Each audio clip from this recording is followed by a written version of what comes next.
AHN news خبر دنیا بھر سے۔ روس اور یوکرین کی جنگ میں حیدرآبادی نوجوان محمد اصفان جان بحق۔ روس اور یوکرین کے درمیان جاری جنگ میں حیدرآباد کے ایک نوجوان کی موت ہو گئی۔ 30 سالہ محمد اصفان نامی نوجوان روس کی جانب سے لڑتے ہوئے اپنی جان گنوا دی۔ حاکم نے چہارشنبے کو اس بات کا انکشاف کیا۔ بتایا گیا ہے کہ روس میں ملازمت جاب کے لیے جانے کے بعد محمد اصفان کو پتہ چلا کہ وہ ٹریول ایجنٹ کے ہاتھوں دھوکہ کھا گیا۔ اس کے بعد انہیں روس فوج میں بھرتی ہونے پر مجبور کیا گیا تھا۔ وزارت خارجہ نے بھی محمد اصفان کی موت کی تصدیق کی۔ بتایا جاتا ہے کہ محمد اصفان کا تعلق حیدرآباد کے بازار گھاٹ سے تھا۔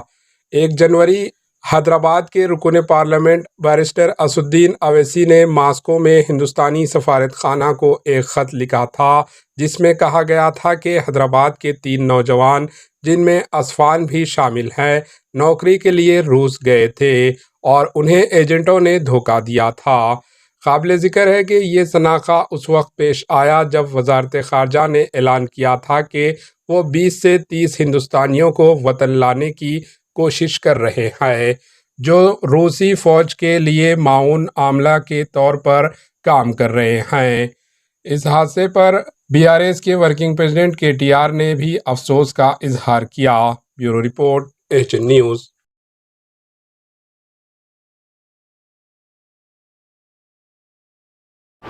AHN نیوز کو لائک کریں، شیئر کریں اور سبسکرائب کرنا نہ بھولیں۔